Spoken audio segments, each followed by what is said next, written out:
Olá, eu sou André Malta e esse é o canal Isso Aqui Não É Grego, uma apresentação descomplicada da literatura clássica. Episódio de hoje, o ato final e inaugural de Sócrates na Apologia de Platão. A Apologia de Sócrates é um acontecimento histórico e um acontecimento literário. O acontecimento histórico. Em 399 a.C., o filósofo Sócrates, aos 70 anos de idade, foi processado em Atenas por não reconhecer os deuses da cidade e por corromper os jovens. No tribunal, depois de ouvir a acusação, fez seu discurso de defesa, mas não conseguiu escapar da pena capital e morreu envenenado. O acontecimento literário. Platão, o discípulo de Sócrates, 40 anos mais novo, pouco tempo ou muito tempo depois de assistir ao julgamento do mestre, não sabemos, resolveu recriar esse discurso de defesa recorrendo a uma prosa e a um esforço de caracterização que poucos escritores desde então conseguiram igualar. A defesa histórica de Sócrates virou a defesa literária de Platão. Mais do que isso, no conjunto das cerca de 30 obras platônicas, acabou se tornando a mais popular, curiosamente a única que não vem no formato dialogado. Uma das explicações possíveis para essa popularidade é o fato da Apologia se deter, como nenhum outro texto platônico, na compreensão profunda de quem era esse seu herói Sócrates e o que ele representava enquanto figura filosófica. Para muitos especialistas, o Sócrates da Apologia é, em essência, o Sócrates do socratismo, da filosofia socrática, e não o Sócrates do platonismo. Platão, mesmo não sendo repórter jornalístico, mesmo não tendo à mão um bloquinho de anotação nem um gravador, teria registrado no espírito o que ouviu Sócrates dizer no tribunal, e então pôs por escrito da melhor maneira o que foi aquela defesa, para deixar um retrato adequado do mestre.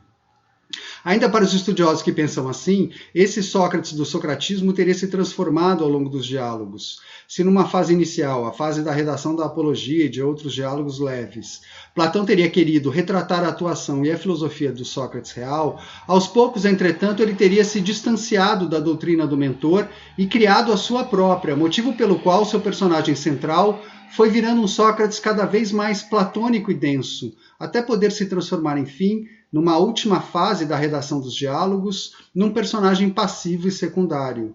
Reconheço o interesse e a fecundidade decorrentes dessa teoria, mas na ausência de dados objetivos, prefiro pensar de um modo alternativo.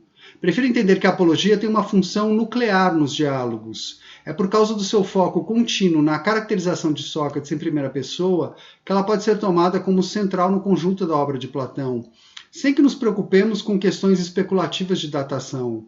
Por esse olhar, existe um só Sócrates nos diálogos. Esse Sócrates é o Sócrates visto pelos olhos de Platão e a serviço da filosofia platônica. Suas diferentes formas de atuar se explicam não por uma evolução linear no pensamento e na vida de Platão, do socratismo ao platonismo, da juventude à velhice, mas pelas necessidades internas de cada diálogo. Conforme o tema e a abordagem, o personagem Sócrates pode ser manipulado segundo diferentes facetas suas, e elas não são poucas, nem facilmente separáveis, sem que ele se torne incongruente. Assim, por mais que a intenção consciente de Platão tenha sido deixar um testemunho histórico com a Apologia, isso não importaria de forma decisiva. Na prática, ela é uma obra que explica, em linhas gerais, o seu personagem Sócrates e como podemos entendê-lo no interior do conjunto dos diálogos. Não é uma tarefa simples. Dá para dizer que a Apologia de Platão realiza um movimento duplo que embaralha e borra as fronteiras entre história e construção literária. Por um lado, ela é dramaticamente retrospectiva, ilumina a atuação pregressa de Sócrates na cidade, o comportamento que ele teve em Atenas por quase meio século enquanto figura puramente oral. Mas, por outro lado, o movimento da Apologia é prospectivo e tem um valor programático. Revisita essa mesma atuação de Sócrates, recriando-a por escrito à luz dos diálogos de Platão. Em outras palavras, esse ato público final de Sócrates na Apologia, se defender diante da cidade, vem explicar historicamente, e historicamente entre aspas, o que ele foi e fez, mas sobretudo vem explicar filosoficamente e literariamente o que ele é e faz nos diálogos. Assim, esse ato público final é transformado num ato inaugural da filosofia platônica. Não inaugural no tempo, não porque teria sido uma obra da juventude de Platão ou escrita antes das demais. É inaugural porque serve de porta de entrada e congrega suas linhas de força. É importante a gente entender que significado adquire então em Platão esse ato público final de Sócrates e como ele pode ser um ato inaugural do platonismo. Apologia em grego, é um simples discurso de defesa no tribunal, mas no caso de Sócrates, ela foi menos e mais do que isso. Não, no plano concreto, a apologia de Sócrates não foi um pedido de desculpas, não teve nada a ver com apologize e apologies em inglês, nem com puro enaltecimento ou a defesa apaixonada, como no uso em português da expressão fazer a apologia de algo ou de alguém. Sua apologia foi, antes de tudo, e contra a expectativa geral, uma defesa que não aconteceu como deveria. Pela outra apologia que temos para ler, a de Xenofonte, ficamos sabendo igualmente que Sócrates, no final, não usou a ocasião para se defender como todo mundo fazia. Foi meio arrogante e não se importou em marchar em direção à própria morte. Platão, ao explorar esse mesmo elemento, ajuda a confirmá-lo como real. Só que, ao contrário de Xenofonte, ele se apropria dessa altivez e dessa coragem, que nunca saberemos como exatamente ocorreram, enquanto eixos de um grande projeto em torno de Sócrates. Assim, o puro dado factual de um Sócrates que se recusou a se defender segundo as regras é transfigurado pelo filosófico literário. É sempre bom lembrar que, no caso de Platão, esse Sócrates da apologia, o Sócrates às voltas com o processo, não é uma construção isolada. Quem está mais familiarizado com os diálogos sabe que a apologia é só mais um capítulo na dramatização maior dos instantes finais da vida de Sócrates. No diálogo Euthyphron, temos um momento anterior. Sócrates ainda não foi julgado e preso, mas debate com o adivinho o que seria piedade e impiedade, um dos tópicos da acusação que sofre. Já o diálogo Críton fala de um momento posterior. Traz Sócrates condenado e preso, sendo instigado pelo amigo a fugir, mas rebatendo que deveria continuar a respeitar os ditames da cidade pelos quais sempre se norteou. Finalmente, no diálogo Fédon, reunido com os amigos mais próximos, já no dia da execução da pena, Sócrates discorre sobre a imortalidade da alma e expõe a sua impassibilidade perante a morte, antes de ingerir a cicuta e morrer de forma serena.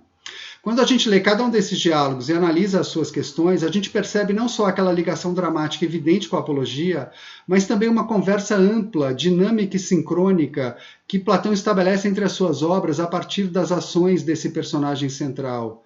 Se é verdade que cada obra traz uma nova peça ao quebra-cabeça em torno do personagem Sócrates, é só na apologia, porém, que ele tem espaço para se apresentar de forma demorada e à luz da justiça e da circunstância limítrofe em que se encontra. Um outro diálogo que ajuda a gente a entender o que significa o ato de Sócrates na apologia e no conjunto platônico é o Górgias, que não faz parte dessa sequência que eu acabei de citar. A ação do Górgias seria, dramaticamente falando, anterior à velhice de Sócrates. Górgias era um grande sofista da época, versado na retórica, a arte de persuadir através das palavras. Essa era e ainda é uma grande capacidade humana com sérias consequências quando usada para fins não muito nobres. Retórica aqui não significa falar de um jeito pomposo ou difícil, mas falar de um modo conveniente ou dominador, segundo a ocasião ou o ouvinte, falar segundo o interesse e não segundo a verdade. Os sofistas tinham fama de conhecer bem essa arte e ser capazes de ensiná-la. No diálogo Górgias, Sócrates quer desconstruir o valor desse tipo de retórica, debatendo com o próprio Górgias e com 2 seguidores seus. Pois bem, mais de uma vez um desses seguidores, um ateniense, diz para Sócrates que se ele, Sócrates, por causa da sua prática filosófica, fosse processado e condenado em Atenas, seria incapaz de salvar a si mesmo. Sócrates concorda que não saberia de fato o que dizer e que não teria medo de morrer assim. Trata-se, claro, de uma piscadela de Platão. O personagem Sócrates do Górgias é o mesmo personagem Sócrates da Apologia. É o Sócrates que não sabe se defender. O Sócrates justo, que não se curva à conveniência retórica, que não adula seu ouvinte e cuja atitude deu origem à expressão o silêncio de Sócrates. Não, Sócrates era uma verdadeira matraca, jamais fechava a boca e não apreciava a postura do sábio calado e misterioso. Não queria se calar no tribunal. O silêncio de Sócrates tem a ver com o fato de não ter se defendido, ou de não ter se defendido apropriadamente, ou de não ter se defendido retoricamente. Sócrates não fez o que 99% das pessoas fariam na sua situação, acovardadas diante da morte. Não apelou ao discurso que seria útil naquela circunstância, não baixou a crista, não foi humilde, um cão compungido. Mais ainda, foi altivo, sarcástico, irônico. Foi esse erro da defesa de Sócrates que Platão explorou no centro da sua filosofia. Já na abertura da Apologia, a gente percebe bem que Sócrates é esse nas mãos de Platão. Numa longa tirada, ele afirma que seus acusadores só falaram mentiras, mas que ele sim vai proferir verdades. mesmo sem poder recorrer à técnica dos discursos de tribunal, que não domina. É uma tirada paródica. Todo réu abria assim seu discurso de defesa, numa impostura típica já esperada. Só que quem abriu o discurso assim continuava assim até o final, jogando o jogo retórico para se safar da acusação ou para atenuar a pena. Sócrates não faz isso. Ele mostra que conhece bem esse e outros esquemas retóricos, como a gente nota exaustivamente nos diálogos, mas que no seu caso a retórica está a serviço da verdade de fato e da reflexão, não de uma verdade de ocasião ou da adulação. Essa é a condição da sua retórica filosófica, como dá para ver numa outra obra platônica, o Fedro. Ao brincar, portanto, com a retórica típica do tribunal, Sócrates a refuta e a expõe. Já sabemos que essa apologia não vai ser uma típica apologia.